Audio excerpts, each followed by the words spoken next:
अश्वनी शेर में आपका स्वागत है। मित्रों, आज चर्चा पुनः एक बार इस चुनाव पर। जिस तरीके से 400 पार का आह्वान है भाजपा सरकार का, लेकिन वो कमोबेश पूरा होता नहीं दिख रहा। मिरेकल भी हो सकता है, अभी कई चरण के चुनाव बाकी हैं, लेकिन हाल फिलहाल मोदी के इस आह्वान पर कि अब की बार 400 पार, सबसे बड़ा जो कांटा आ रहा है वो आ रहा है बढ़ती हुई महंगाई का। मोदी सरकार ने जिस तरीके से निःशुल्क वितरण पर जोर दिया, इतना अगर इन्होंने वास्तव में जन कल्याण का भाव रखते हुए टैक्सेशन स्लैब कम किया होता, मिडिल क्लास को राहत दी होती, तो शायद वोट प्रतिशत भी ज़्यादा होता और मोदी के लिए 400 का रास्ता बड़ा सरल और सुगम होता। लेकिन नहीं, ये हो भी सकता है क्योंकि जिस तरीके से कांग्रेस के नेता अनर्गल बयानबाजी कर रहे हैं, जैसा कल एक बयान मणिशंकर अय्यर का आया, इससे भी कांग्रेस के पक्ष में माहौल बिगड़ा है। सोचने वाली बात है, जिस हिंदुस्तान का खाते हैं, जिस हिंदुस्तान में रहते हैं, जिस हिंदुस्तान से सम्मान पाया है, क्या मणिशंकर अय्यर को ये नहीं समझ में आता कि दुश्मन देश की इस तरह तारीफ करना, उसको सम्मानित बताना, भारत पर दबाव डालना बायलैटरल बातचीत के लिए, क्या इनका प्रो पाकिस्तान इम्पैक्ट नहीं शो करता है? बहुत गंभीर है।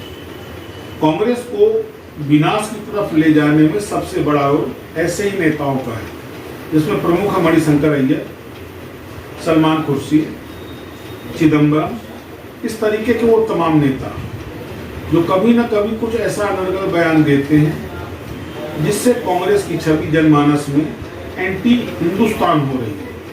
मोहब्बत की बात करना और मोहब्बत करना ये अलग अलग चीजें हैं। बात तो राहुल खूब कर रहे हैं, मोहब्बत की तथाकथित दुकान चला रहे हैं, पर खुद सोचिए, आज से कुछ दिन पूर्व नेशनल चैनलों में एक फोटो वायरल हुई थी जिसमें दक्षिण की एक सभा में राहुल को मोमेंटो के रूप में राम की प्रतिमूर्ति दी गई और राहुल ने लेने से इनकार करा।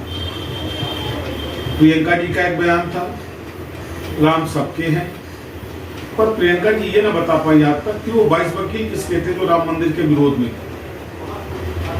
मैं ये नहीं कहता कि आप राम का ही केवल समर्थन करें, किसी दूसरे धर्म को ना देखें, सभी धर्मों का सम्मान होना चाहिए, पर अन्य धर्मों के सम्मान के लिए सनातन का अपमान, ये कांग्रेस की सबसे बड़ी भूल है, जिसपे कांग्रेस आज भी विचार और मनन नहीं करना चाहती। जिस तरीके से सनातन को अपमानित कर रही है, आज 11 मई की तारीख है, ये वही दिन है जब सोमनाथ मंदिर का जीर्णोद्धार हुआ था। भारत के पहले राष्ट्रपति, जिनको भरकस रोकने का प्रयास किया था भारत के पहले प्रधानमंत्री जवाहरलाल नेहरू ने कि इसके जीर्णोद्धार में न जाएं, और उनको हवाला दिया था कि सोमनाथ मंदिर के जीर्णोद्धार उद्घाटन पे जाने से कांग्रेस की सेक्युलर छवि प्रभावित होगी।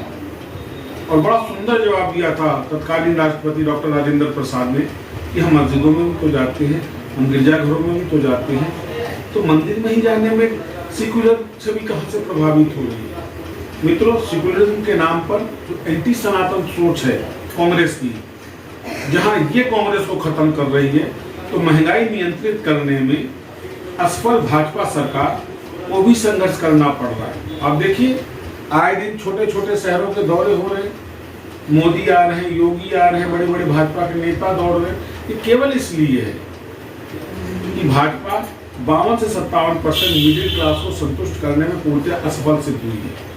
फ्री का वितरण तो बहुत हुआ है। आप आजकल एक विज्ञापन भी देख रहे होंगे, एक महिला हाथ दिखाती है, मेरे वोट ने मुझको 5 किलो राशन दिया। तो क्या ये वोट की कीमत नहीं है? क्या जरूरत पड़ी?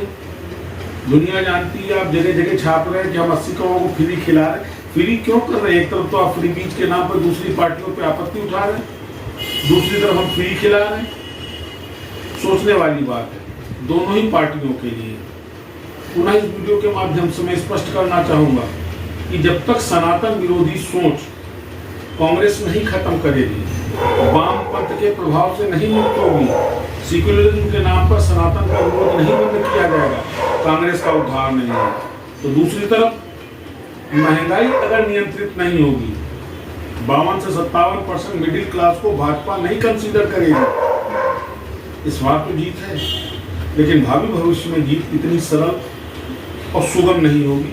इस बात को भाजपा के भी शीर्ष नेतृत्व को समझना पड़ेगा। ये हिंदुस्तान है, यहाँ गरीब, मध्यम और उच्चतम वर्ग तीनों ही वर्ग का निवास है।